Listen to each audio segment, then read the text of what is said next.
এখানে দাঁড়িয়ে আমার মুখের দিকে কি দেখছো? তাড়াতাড়ি আমার টিফিন নিয়ে এসো, আমার অফিসের টাইম হয়ে গিয়েছে, তাড়াতাড়ি অফিসে যেতে হবে। হ্যাঁ, এখনই আনছি। একটু দাঁড়াও স্বামী। আমার শ্বশুরবাড়ির লোকেরা আমাকে এত ঘৃণা করে কেন? আমার কি দোষ? আমি কি ওদের মন জোগাতে পারছি না? তুমি কি অন্ধ? চোখে দেখো না? সারাদিন বসে বসে খাও, তোমার কোনো কাজে মনোযোগ নাই। একটা কাজও তোমার দ্বারা ঠিক মতো হয় না। যদি এই বাড়িতে থাকতে হয় তবে ঠিকভাবে থাকো, না হলে চলে যাও নিজের বাপের বাড়ি।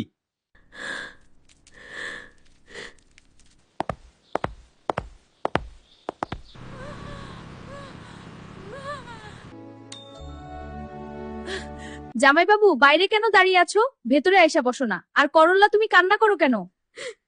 আপনার মেয়েকে নিজের কাছে রাখুন, আমি আর আপনার মেয়েকে চাই না। আপনার মেয়ে সব কাজের প্রতি অমনোযোগী, কোনো কাজ ঠিকভাবে করতে পারে না। পরবর্তী পার্ট দেখতে ফলো করো।